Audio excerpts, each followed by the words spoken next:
नमस्कार दोस्तों, स्वागत है आप सभी का आपके अपने यूट्यूब चैनल पर। दोस्तों, आज हम इस वीडियो में मैट्रिक्स पढ़ेंगे। अब तक हमने संबंध, फलन और प्रथम त्रिकोणमिति को रिवाइज कर लिया है। तो आज हमारा टॉपिक है मैट्रिक्स का। तो यदि आप चैनल पर नए हैं तो चैनल को सब्सक्राइब कर लीजिए, बेल आइकन को प्रेस कर दीजिए, जिससे आने वाली वीडियो आपको मिलती रहेगी। तो चलिए वीडियो को स्टार्ट करते हैं। देखिए, आव्यूह किसे कहते हैं?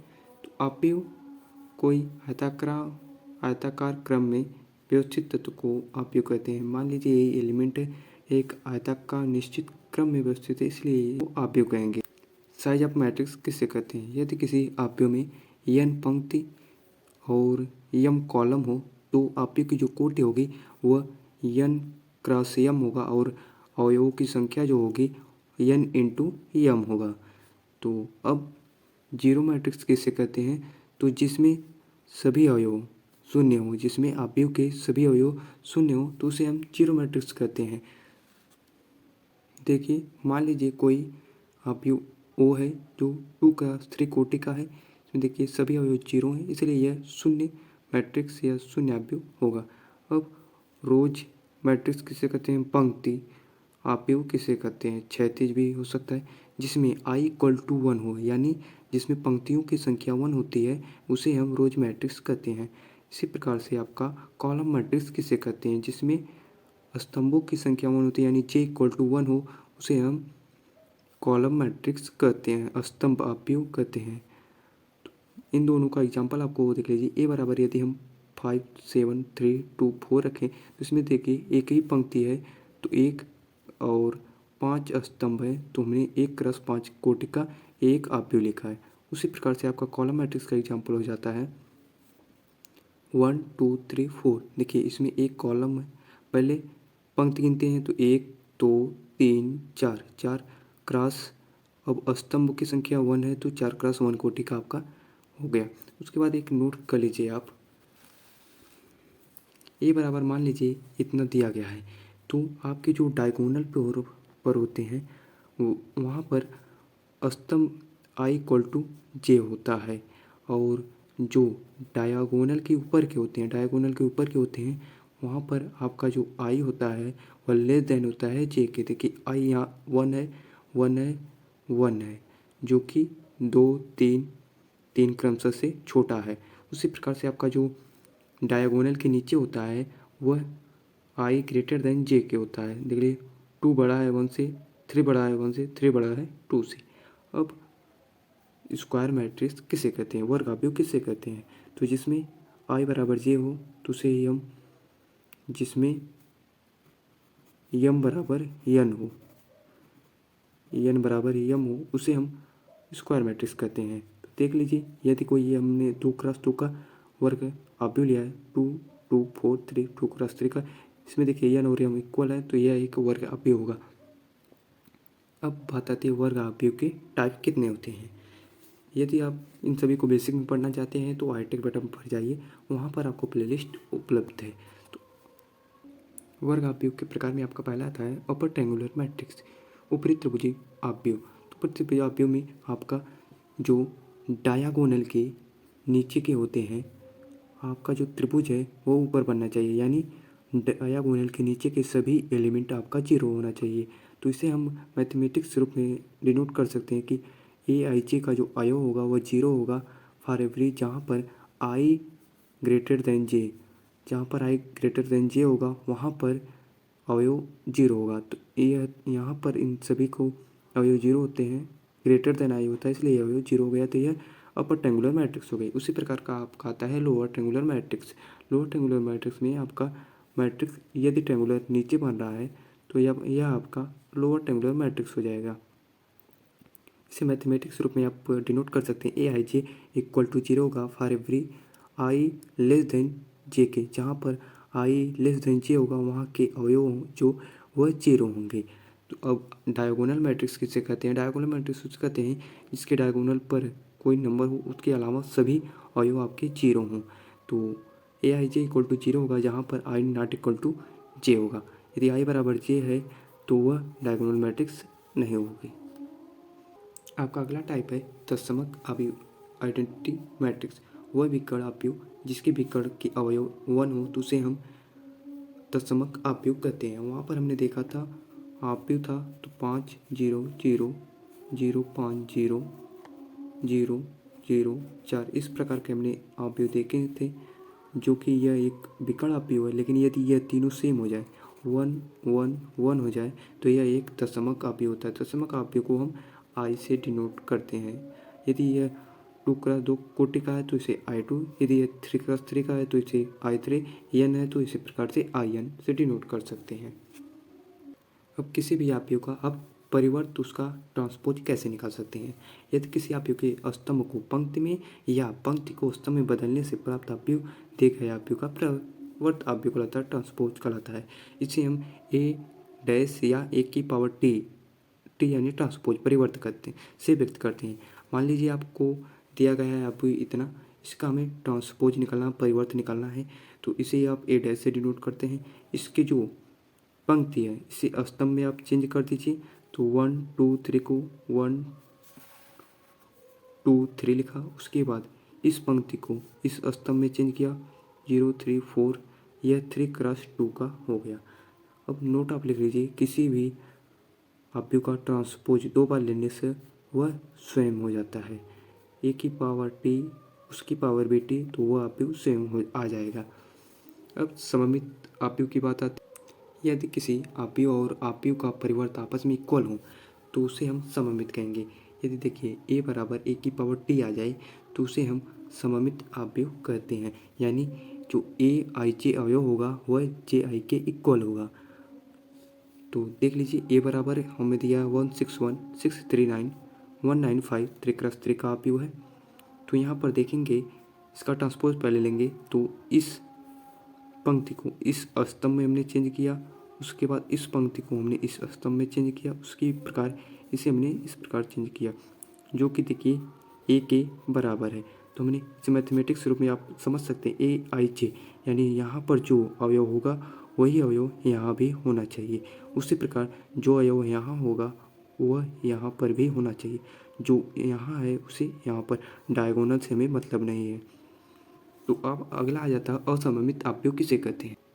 यदि किसी वर्ग आपयु और उसका परिवर्त एक दूसरे के निगेटिव के इक्वल के बराबर हो तो उसे हम असममित आपयु कहते हैं। तो देख लीजिए, ये ए बराबर यदि मैट्रिक्स इतना दिया है, यदि आप इसका आप ट्रांसपोज लेते हैं तो आपका आ जाएगा, इसे हम 0 7 -1 लिखेंगे, उसके बाद -7 0 8 लिखेंगे, उसके बाद इसे हम 1 -8 0 लिखेंगे।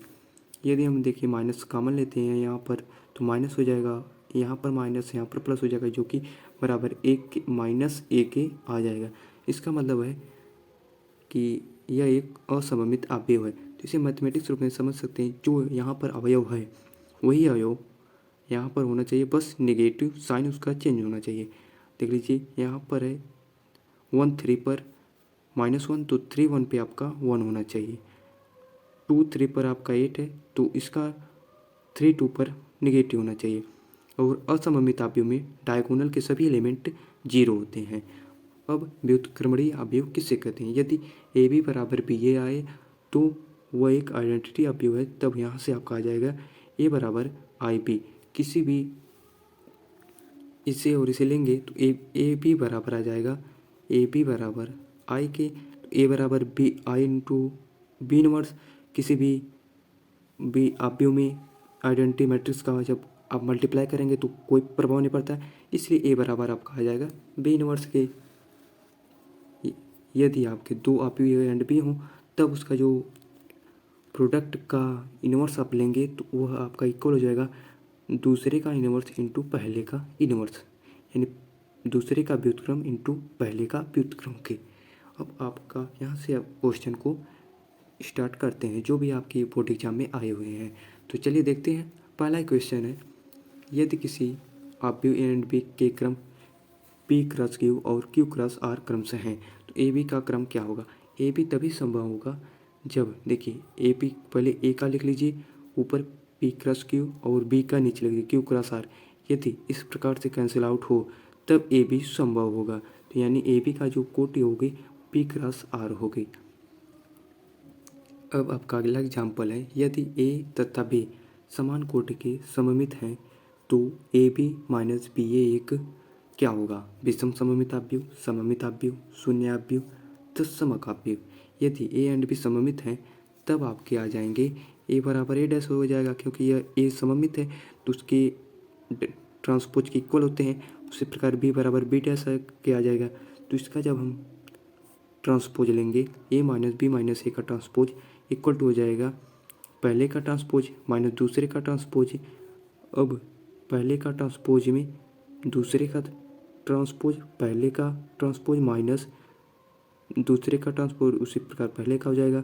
तो बी डैश बराबर हमने बी लिखा है और ए डैश बराबर हमने ए लिखा है, तो सभी की मान रख देंगे। तो बी ए बराबर माइनस ए बी, माइनस को कॉमन लेंगे तो A B minus B A हो जाएगा, जो कि हमने ले चला था A B minus B A का ट्रांसपोज बराबर आया है minus A B minus B ए।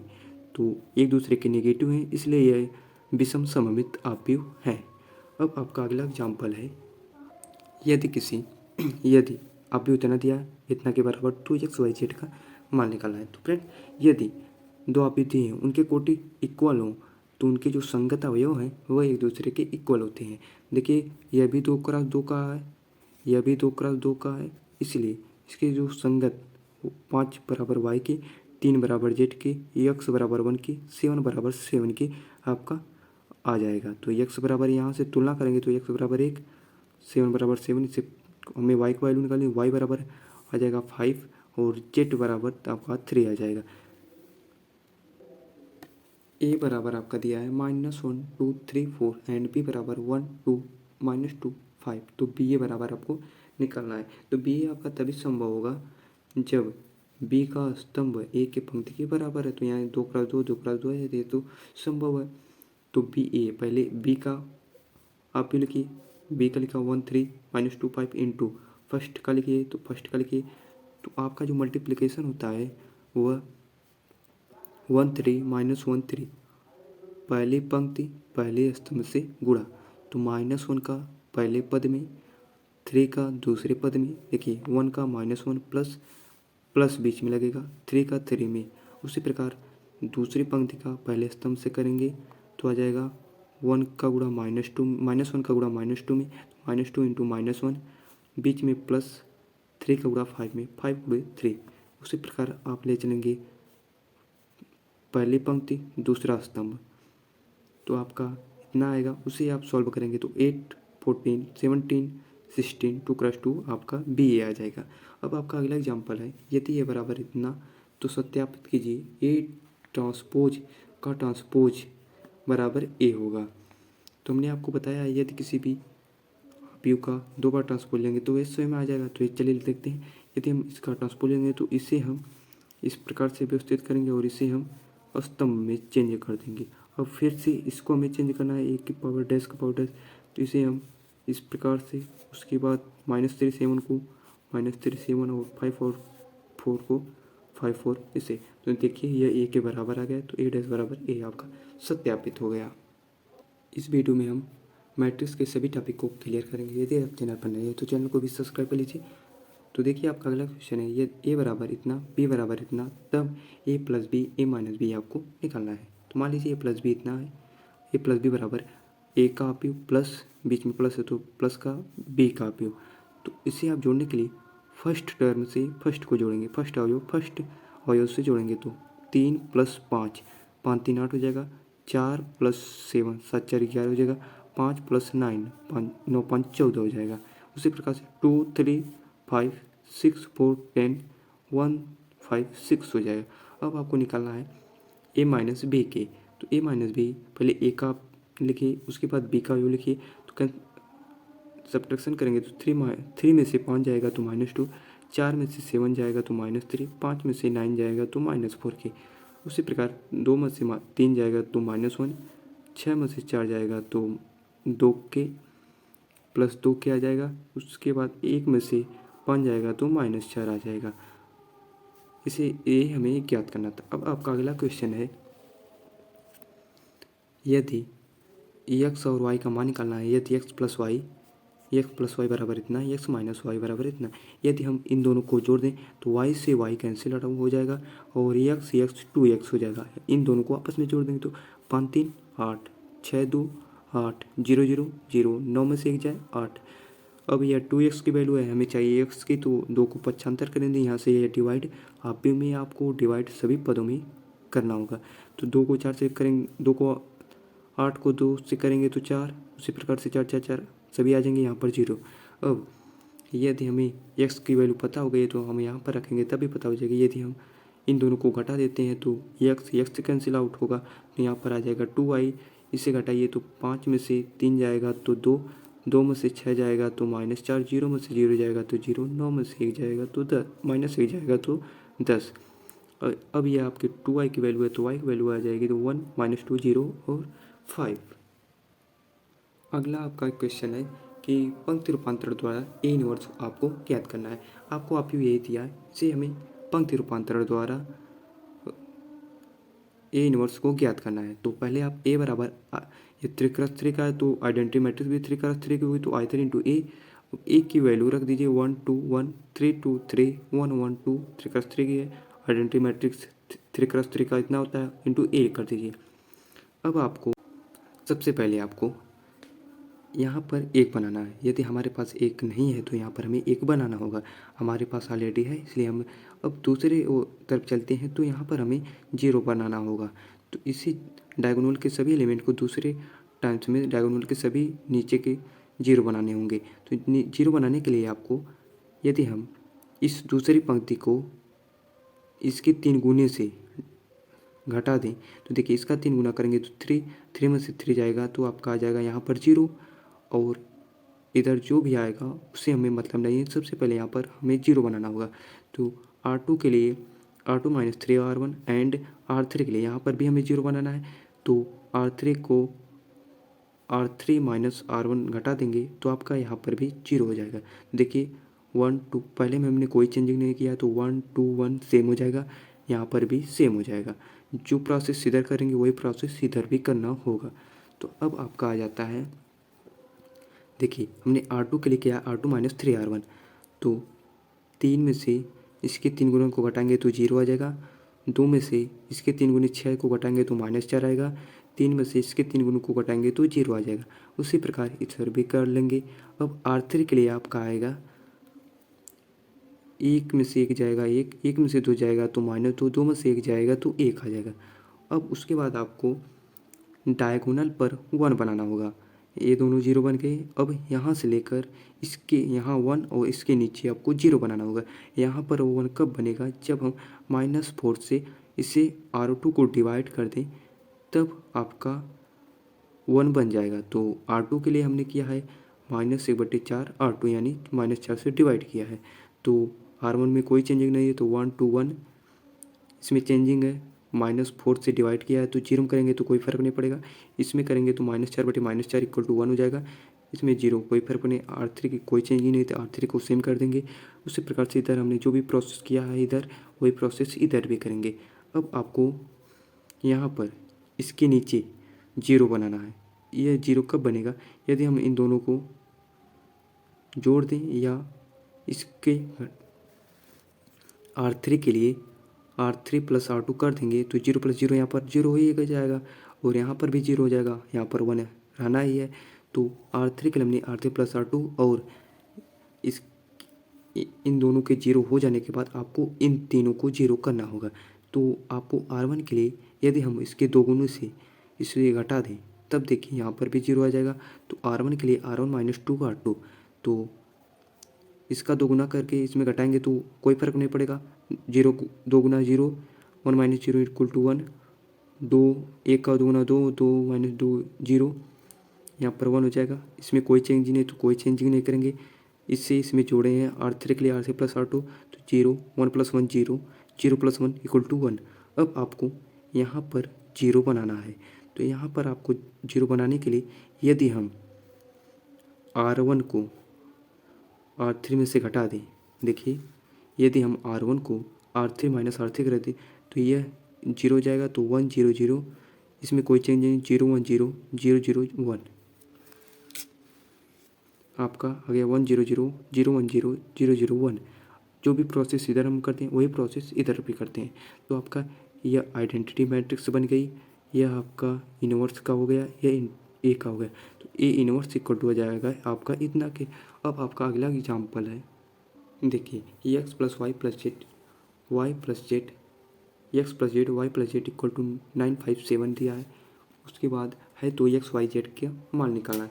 यह भी देखिए 3x1 का है, यह भी 3x1 का है। तो इसके संगत अवयव भी समान होंगे, यानी तुलना करने पर x plus y plus z equal to 9 x plus z equal to 5 y plus z equal to 7 आ जाएगा। तो इससे हम इक्वेशन मान लेंगे।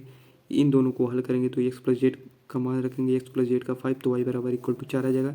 तो वाई इक्वल टू 4, तो जब वाई इक्वल टू 4 रखेंगे तो जेड बराबर 3 आ जाएगा, जेड बराबर 3। तो यदि हम जेड बराबर 3 यहाँ रख देंगे तो एक्स बराबर 2 आ जाएगा।